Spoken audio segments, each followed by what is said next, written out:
Buenas noches con todos. En esta oportunidad vamos a dar inicio al curso especializado de Derecho Penal. Está a cargo del portal jurídico del Diario del Abogado y en este día toca la oportunidad para,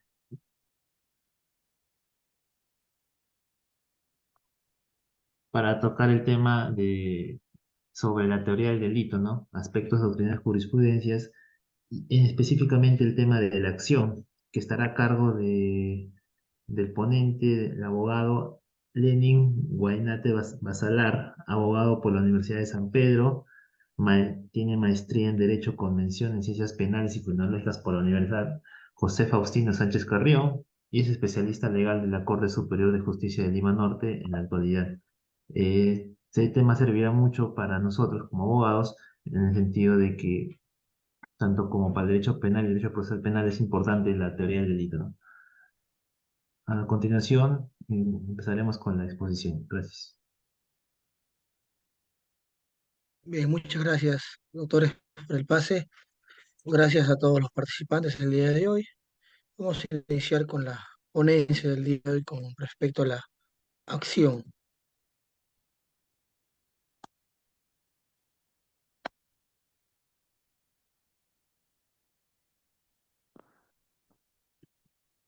Bien, señores, se puede visualizar, ¿verdad?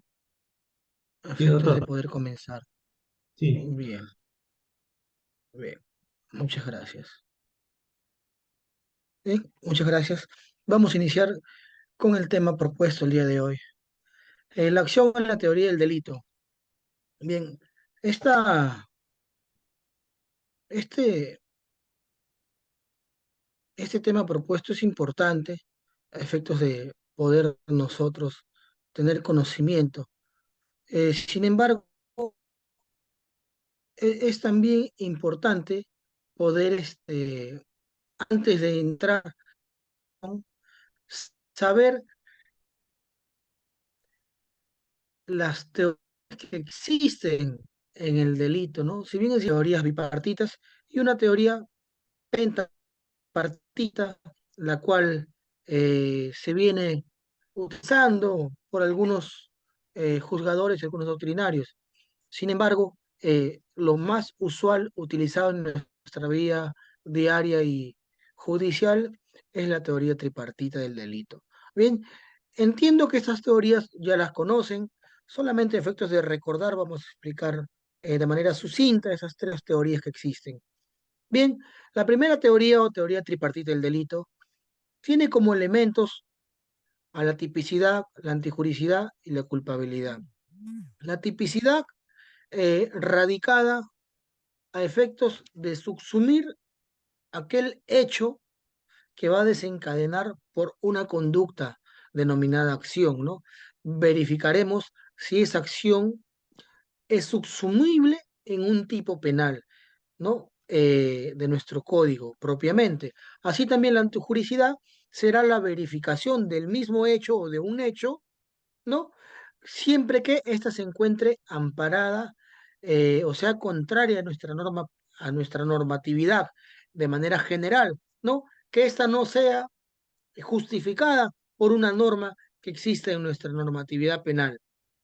Ahora bien, respecto de la culpabilidad vamos a hacer una verificación, pero respecto del sujeto. Esto quiere decir que vamos a verificar si el sujeto, el agente, es capaz de resistir la reprochabilidad por el hecho cometido, por la conducta realizada.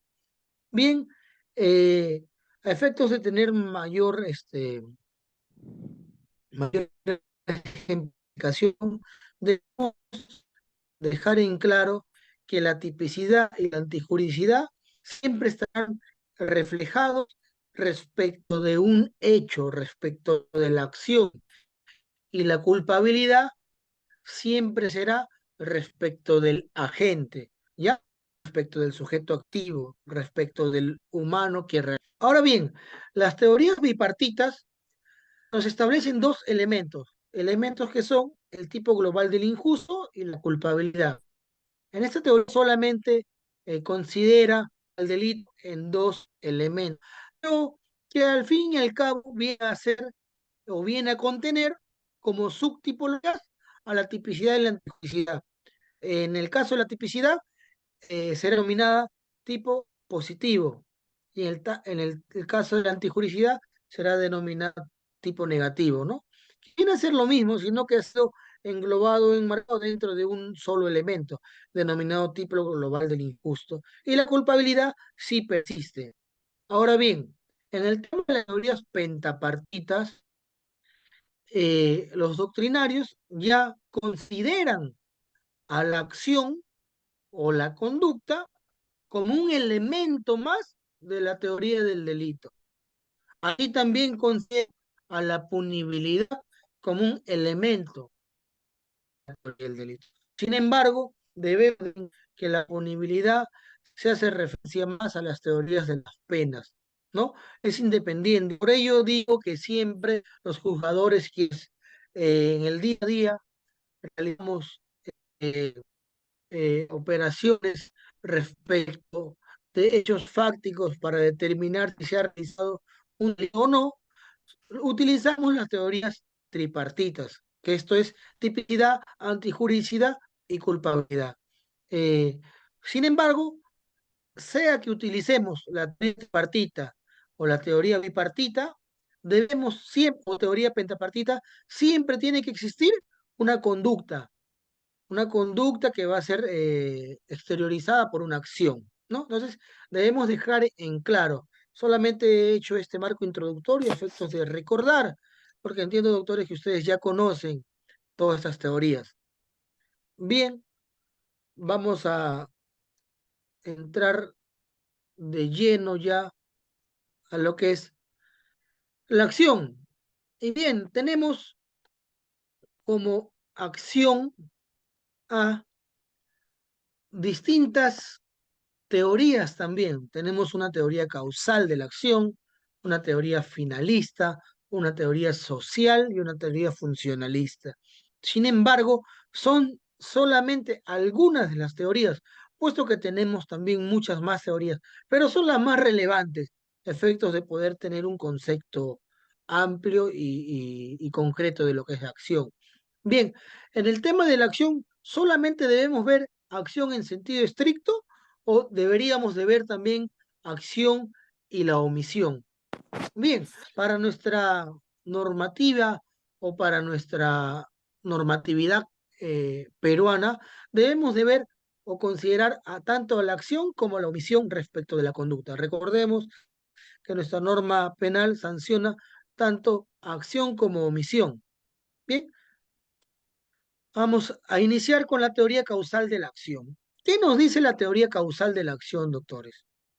La teoría causal de la acción nos señala que va a ser aquel movimiento corporal voluntario que cause una modificación en el mundo exterior. Bien, eso es algo sencillo y simple, porque todas las acciones o toda conducta que tenga un movimiento corporal y que tenga una modificación en el mundo exterior va a ser denominada acción. Sin embargo, esta teoría lo que tiene su punto neutral es que en teoría van a considerar acción a la causa, es decir, a lo que origina que se exteriorice dicho movimiento corpóreo y fuese palpable en el mundo exterior.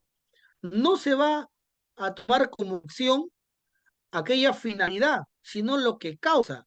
¿Entienden? Va a ser la causación lo que busca considerarse como acción. Que causa eh, verificable en el mundo exterior, sea observable, sea descriptiva y puede ser percibida por terceros. Ahora bien, un cuestionamiento o uno de los cuestionamientos que existía para esta teoría es que esta teoría era muy amplia y decían algunos doctrinarios que podía incluir tanto también a conductas realizadas por animales o conductas realizadas por no personas humanas. Y ello, pues, no sería relevante para nuestra norma procesal penal y nuestra norma penal exclusivamente, porque recordemos que lo único que se sanciona son conductas humanas, más no otros tipos de conductas de otros seres vivos, ¿no? Eso era uno de los cuestionamientos. Otro cuestionamiento era de que su conceptualización de acción o su definición de acción no estaba respecto de lo externo, sino era su concepto de acción respecto de lo interno, respecto de la causación que iba a originar la modificación en el mundo exterior. También se le decía o se le señalaba a esta conducta o a esta teoría causal como aquella causa ciega que no persigue un fin, sino que tiene previamente la finalidad que se espera. Es un suceso externo no previsible o no ideado. Dice una causa ciega. ¿Por qué se dice que es una causa ciega? Porque solo se consaliza o se tiene como acción a la causación y más no a la finalidad, a lo que va a traer como resultado dicha causación para la modificación de lo exterior. Bien, un ejemplo claro y básico es, por ejemplo, para que el golpe fuese acción en esta teoría causal, bastará que el sujeto hubiese querido mover el brazo sin que sea necesario andar que quiere espantar un amor o golpear a un sujeto o una víctima. Bastará para considerar acción solamente que el sujeto quiso mover el brazo. Entonces, aquí, aquí ya se considera acción por el solamente haber querido mover el brazo. Bien, no se espera una finalidad. Y eso es la teoría causal de la acción. Ahora vamos a hablar sobre la teoría finalista de la acción, teoría importante también, pero aquí en esta teoría finalista de la acción, como el propio nombre lo establece, tiene una finalidad, persigue un fin. Sin embargo, esta teoría se establece mediante dos fases. Una primera fase interna o esfera del pensamiento y una fase externa o esfera del mundo real. En la primera fase vamos a encontrar tres elementos o tres pasos internos. Un primer paso es la proposición, que es la anticipación del fin que la gente quiere realizar. Esto es la ideación de la acción que va a exteriorizar. Bien, es la ideación de la finalidad que quiere conseguir. Ahora bien, un segundo paso es el proceso mental hacia atrás. Y el proceso mental hacia atrás no es otra cosa que, en términos sencillos, es la ubicación o la selección de aquellos medios que sean necesarios para poder qué, para poder conseguir la finalidad que ideamos previamente. Bien, ahora, el siguiente paso, el siguiente paso, claro, es el proceso mental hacia adelante. Esto es algo sencillo también. El sujeto, de manera interna, va a verificar y va a considerar las consecuencias o efectos que puede traer la acción que va a cometer con la finalidad que persigue. Entonces, va a tener que verificar dichos efectos, va a tener que tomar en consideración los efectos que pueda traer su finalidad que persigue. Ahora bien, una fase externa, lo que he verificado, lo que he señalado en estos momentos, es la fase interna. Y la fase externa será cuando se pone en movimiento todos los factores causales, todos los medios de acción, es decir, todo lo ideado anteriormente de manera interna y todo el proceso mental hacia atrás y todo el proceso mental hacia adelante. Será puesto en escena, será puesto en ejecución, se tendrá que exteriorizar al mundo externo, donde tenga que ser palpable, percibible por terceros. Bien, sin embargo, aquí en esta teoría finalista, sí ya se venía especificando, se decía ya que se contenía o se establecía a una acción humana una acción humana voluntaria, ¿no? Dirigida hacia un fin. Entonces, ya miren cómo iba evolucionando la teoría. La anterior teoría causal era de manera amplia, de manera genérica, podría incluir a personas no, perdón, a seres vivos no humanos, pero en esta teoría ya especificaba aquella acción humana. Bien, a esta teoría también se le denominaba la teoría vidente de la causa ciega. Esto es la teoría vidente de la teoría de la causación. ¿Por qué? Porque aquí ya perseguía un fin, ya se tenía una finalidad, ya se podía evidenciar dicha finalidad. Aquí también tenemos algunos cuestionamientos realizados por algunos estudiosos. Eh, Uno de los cuestionamientos que también se dio era de que esta teoría, al perseguir una finalidad, no, no se podía o no se acomodaba, mejor, con una palabra mejor utilizada, no se acomodaba para los delitos de omisión. No, esto es los delitos de imprudencia. No tenía muy buena percepción para esos tipos de delitos. Y el concepto de acción tendría que abarcar tanto a la acción porque nuestra normatividad establece como conductas tipificadas acciones y omisiones. Entonces, existía ese tipo de cuestionamientos, ¿no? Ahora, un ejemplo claro y básico es, retomando el ejemplo anterior de la teoría causal, podemos decir que el golpear a otro sería una acción final si el sujeto, al mover el brazo, hubiese perseguido lesionar a la víctima o a una persona y no solo estar una mosca. Bien, a diferencia de la teoría causal, aquí sí se persigue un fin. Bien, doctores, esto es la teoría finalista de la acción.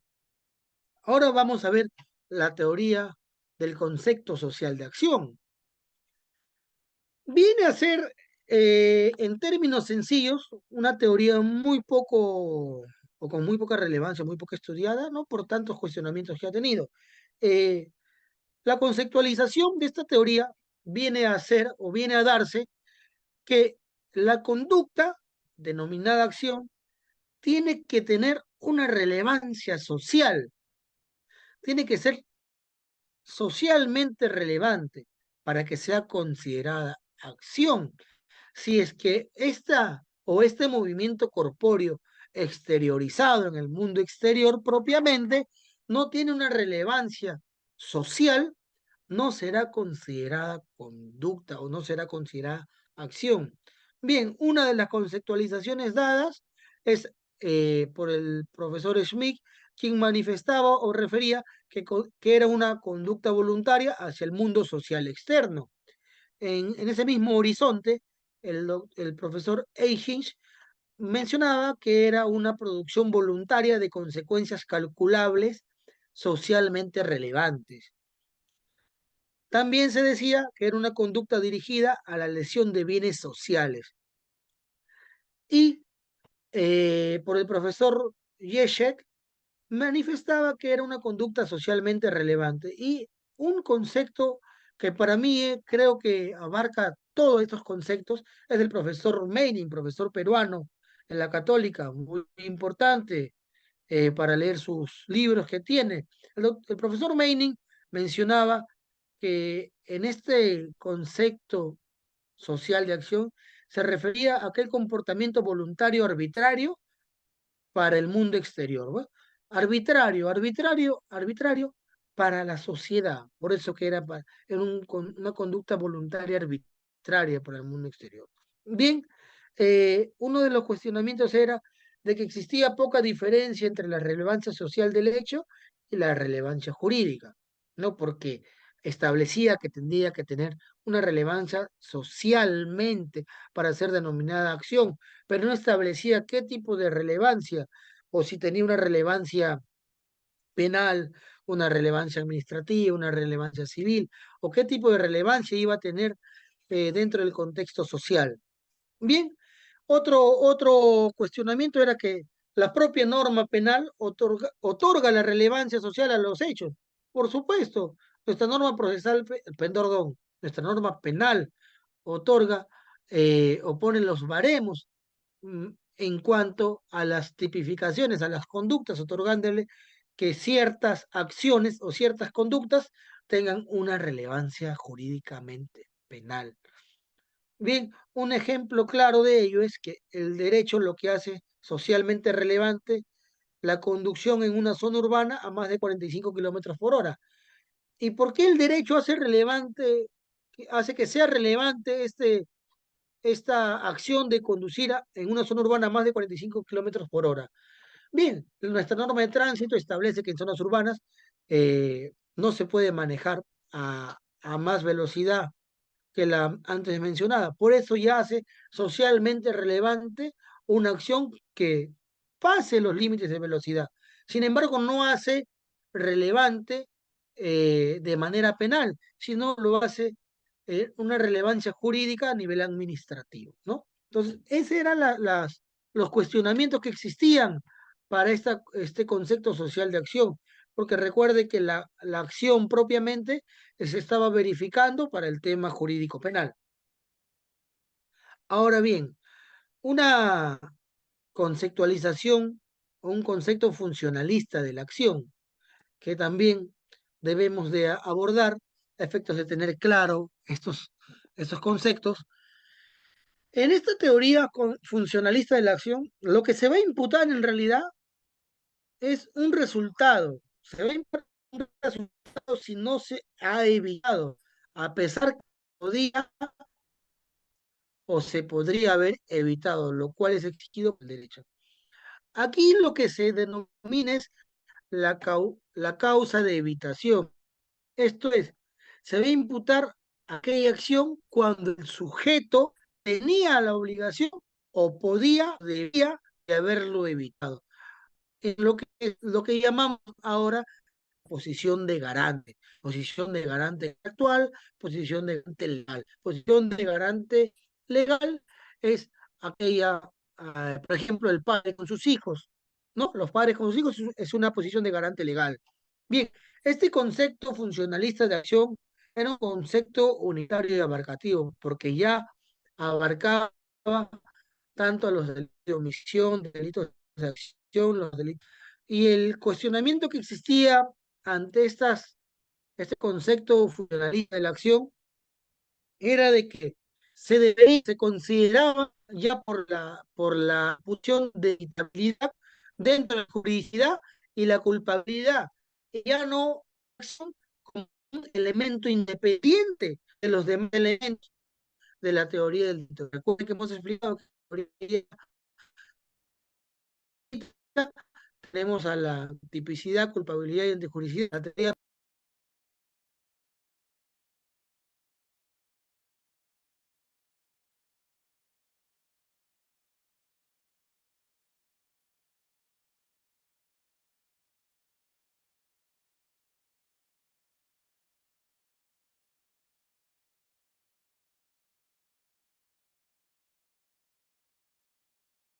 Perdón, disculpen, creo que hubo un pequeño problema de conectividad. ¿Se me logra escuchar, verdad, doctores? Sí, sí, doctor, pues sigas. Sí, se Muchas escucha. gracias, doctor.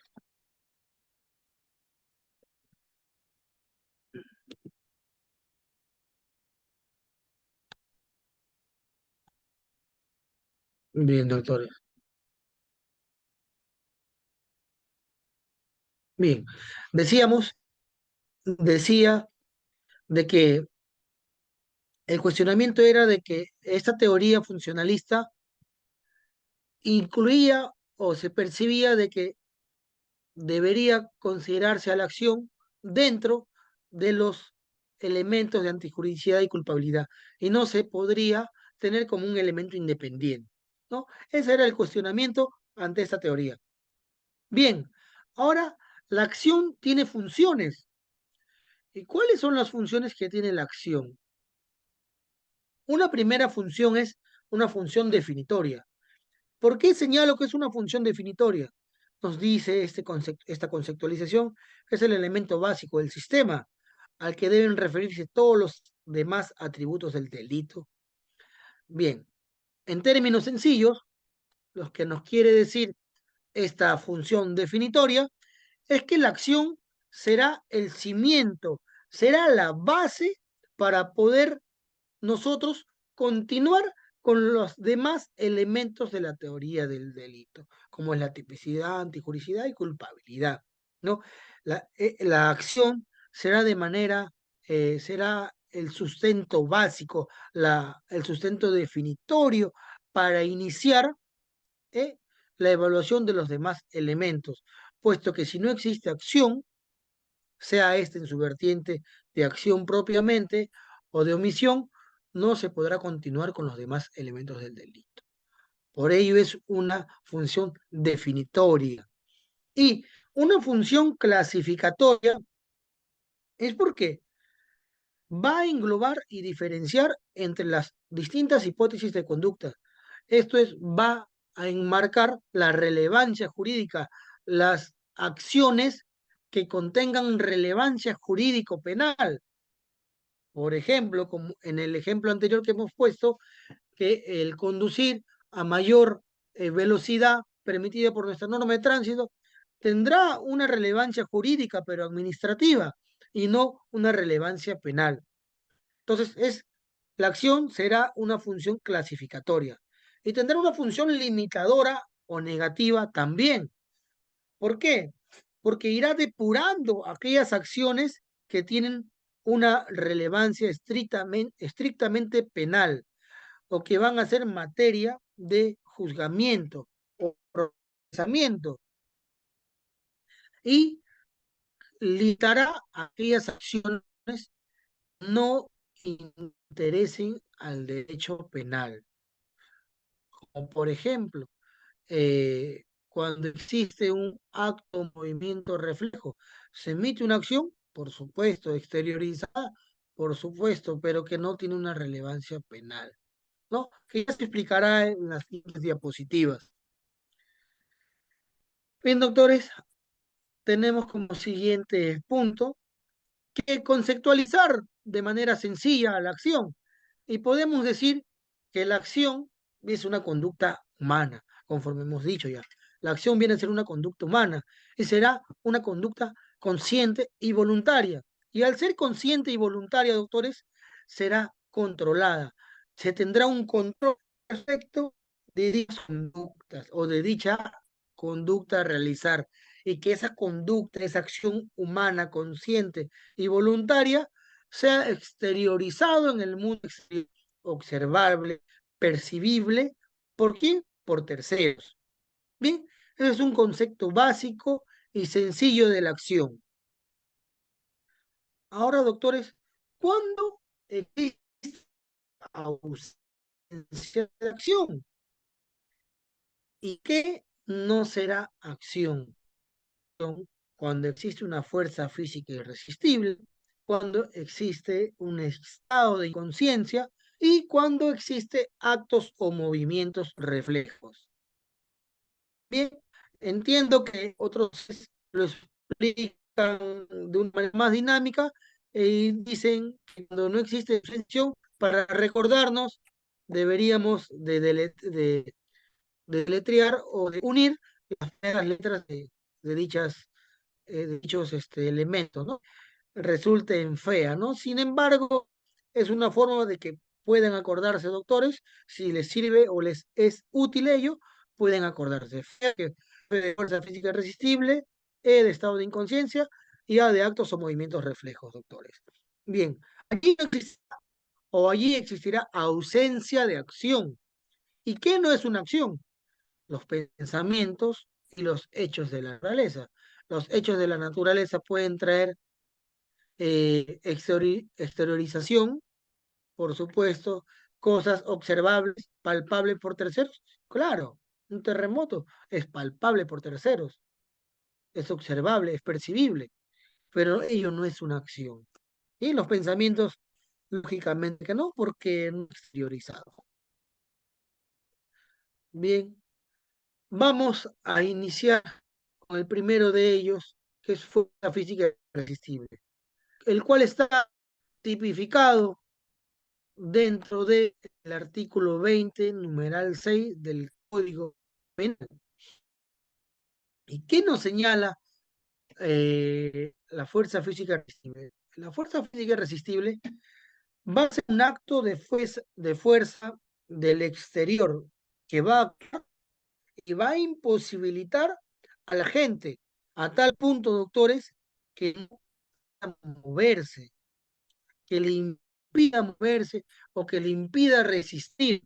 Esa, esa, esa fuerza venida por el exterior tiene que tener una intensidad o una magnitud de irresistible. Bien, los o la fuerza física irresistible, perdón, tiene tres elementos para que exista la fuerza física irresistible. Tiene que ser el primer elemento, o el primero de ellos es que sea una fuerza externa, doctores. Tiene que ser una fuerza física y que dicha fuerza externa y física tenga una intensidad, una magnitud de irresistible, con el cual pierda la voluntad y el control. ¿Y por qué digo que se pierda la voluntad y control? Porque hemos dicho que la acción va a ser aquella conducta humana que tenga control y voluntad. Si ya no se tiene la voluntad, por ende no se tiene el control, ya no existe acción. Entonces, por ello que debe tenerse una magnitud, una intensidad irresistible que traiga como consecuencia la pérdida de la voluntad y el control. Y que esta fuerza física externa no tenga capacidad de resistencia, porque si no tiene resistencia, ya tiene control y voluntad de la acción que vaya a suscitar. Bien, aparte de esos tres elementos, la fuerza externa tiene que ser realizada solamente por dos, eh, en dos supuestos. El primer supuesto es que sea por una persona humana o que sea una fuerza física realizada por la naturaleza, ¿no? El ejemplo claro es cuando existe un terremoto, todas las personas están bajando del 12º piso o 13º piso y por la fuerza física del movimiento telúrico, una persona en otra. Entonces allí no, ya perdió la voluntad, ya perdió la fuerza física, ¿no? Entonces, allí ya no existe el tema de voluntad y control, y existiría una fuerza física irreversible. Bien, pues, vamos a continuar con el siguiente, el estado de inconsciencia. En primer punto hay que dejar en claro que este supuesto de ausencia de acción no es muy habitual, no es muy usual que se proponga en la vida cotidiana. Eh, Muy pocos son casos, dos o tres que he logrado ver. No son muy cotidianos, porque es muy difícil de probanza también, doctores. Bien, tenemos uno de ellos, cuando se puede dar un estado de inconsciencia, cuando está en el hipnotismo, en la narcosis y en la ebriedad, ¿no? Pero ¿qué nos dice el estado de inconsciencia? ¿Qué es?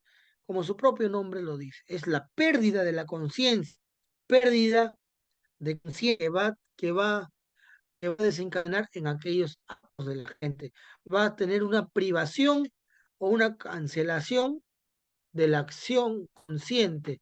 Es decir, que su realización o su conducta no va a tener la conciencia propia del agente que realiza dicha acción, ¿no?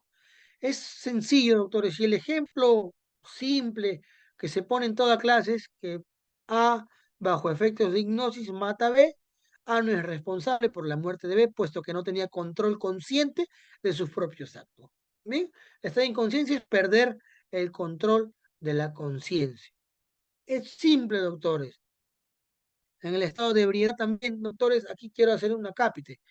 Eh, Porque en el estado de ebriedad me dirán, doctores, pero existe una tabla realizada para el tema de los delitos conducción en estado de ebriedad, donde se verifica estado de conciencia relativa, absoluta, ¿no? Y cuando estamos en un estado de conciencia, perdón, de embriaguez absoluta, estaríamos en un estado de inconsciencia. No, porque tendría que evaluarse para cada sujeto o individuo propiamente. No se puede tener como una especie de prueba tasada dicho parámetro, porque no todas las personas reaccionan o tienen una misma reacción de la misma manera que otras personas. ¿Sí? Haciendo ese acápite nada más, doctores. Bien, actos reflejos, doctores.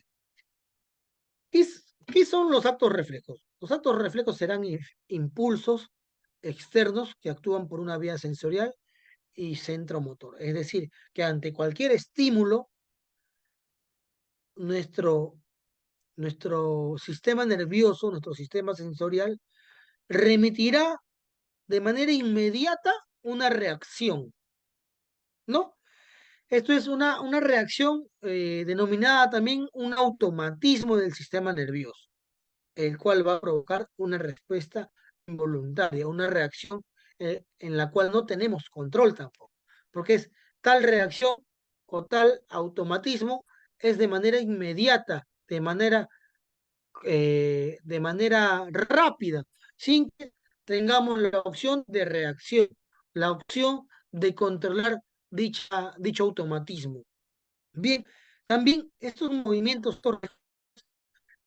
tienen que tener algunos elementos. ¿Cuáles son los elementos? El primer elemento es el estímulo.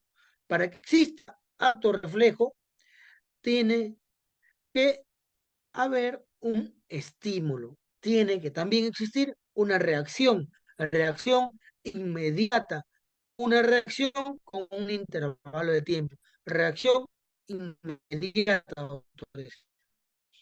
Dicha reacción tiene que ser no aprendida, tiene que ser aprendida con anterioridad. Bien, ¿cuál podemos estar ante ello? ¿Qué supuestos pueden darse? Cuando ante una quemadura, cuando se hinca una persona, tenemos un movimiento, un acto reflejo, ¿no? De repente pisamos vidrio, ¿no? Tenemos movimientos rápidos, ¿no? De manera automática, que no nos permite reacción. Un ejemplo claro de ellos es que un sujeto efectúa un movimiento brusco al tocar una conducción eléctrica, producto del cual hiere a otra persona. Claro, nosotros tocamos un tomacorriente, nos hace una descarga eléctrica y vamos a tener una reacción rápida, que podemos golpear a otra persona, de empujar, ocasionarle lesiones, pero de la cual no tenemos nosotros ningún control ante esa acción. Ahora, quiero dejar en claro el tema de la reacción no aprendida, porque he dicho, para que exista actos o movimientos reflejos, tiene que haber primero un estímulo, y de ese estímulo tiene que tener como consecuencia una reacción, doctores, y que dicha reacción sea no aprendida. ¿Y por qué no aprendida? Porque si es aprendida, esa reacción ya puede ser controlable, ya no va a ser una reacción eh, incontrolable, que no tenga control o voluntad respecto de esa reacción. Un ejemplo claro, doctores, es de quienes tienen lucha libre, no sé, karate, boxeo, ¿no?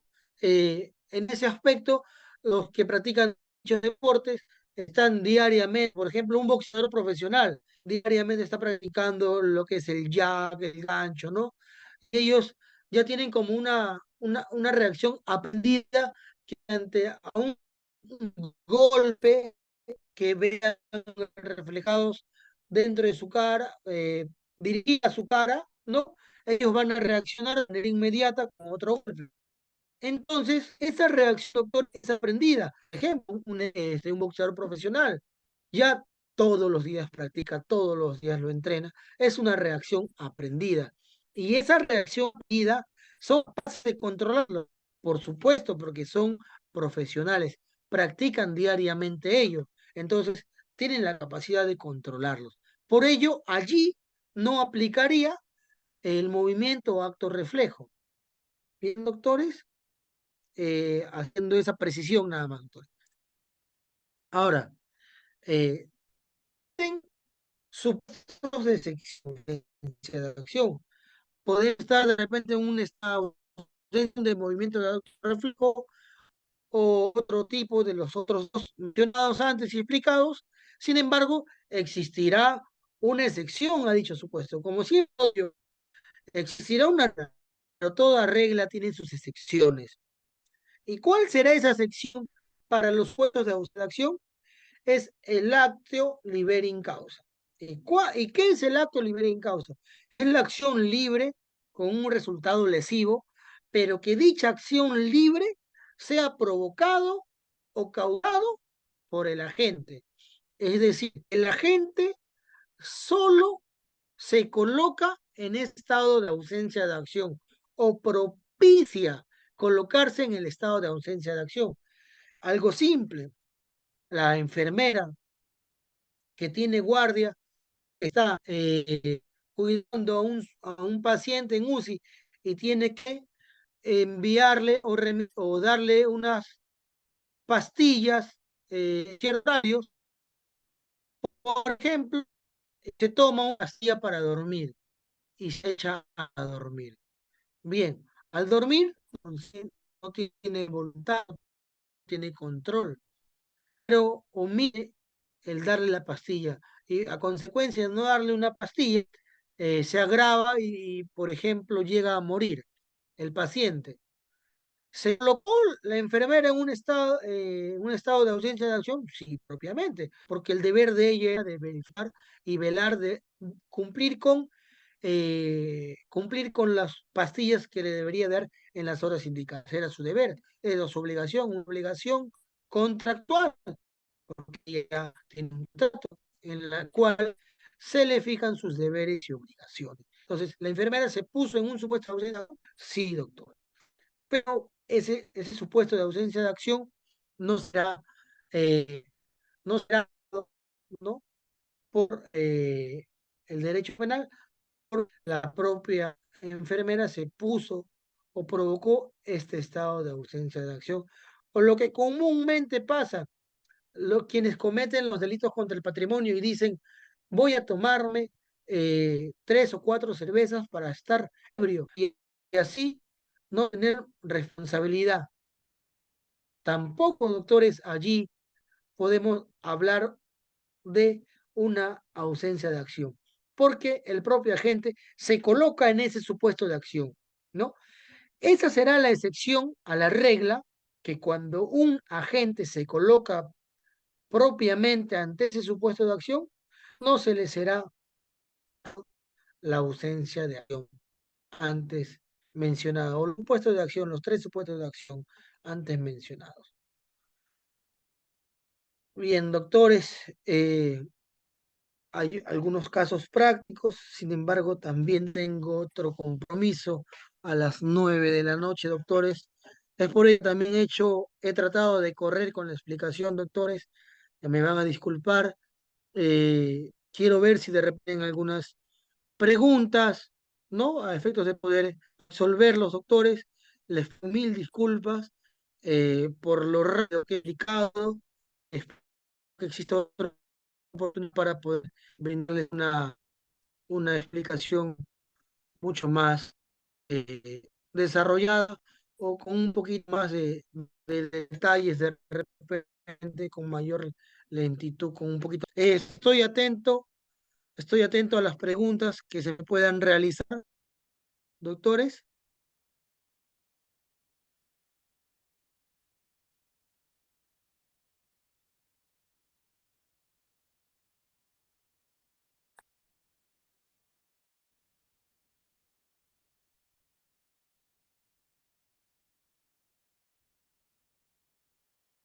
Bien, doctores, al parecer no tengo ninguna pregunta. Eh, la verdad, y como les vuelvo a repetir, de verdad, mil disculpas por lo rápido que he explicado. Tengo que cumplir otros compromisos, pero ¿alguna pregunta, doctores, de repente, para poder absolverlas? No, por nuestra parte y por mi parte personal, doctor, muchas gracias. Su disertación ha sido muy clara y concisa y más que todo agradecerle el tema de que nos ha explicado cómo es la teoría del delito, ¿no?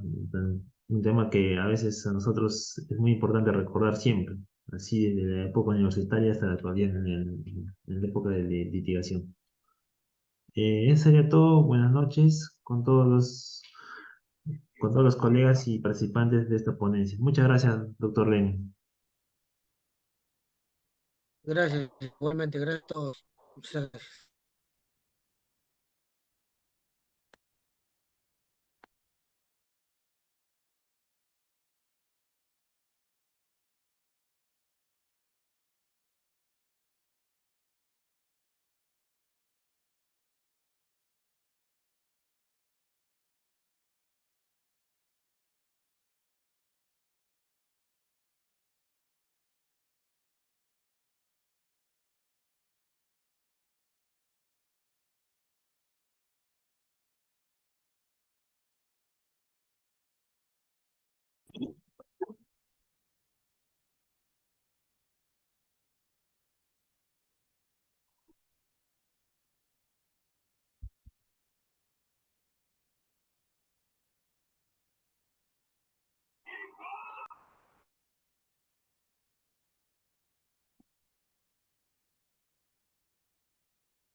No hay que contabilizar, ya contaremos, pues, contando de más, de más.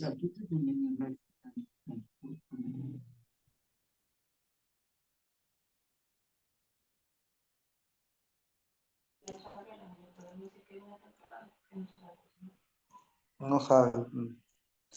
La Alejandra sí se hace de cocinar, ya pues, ¿no?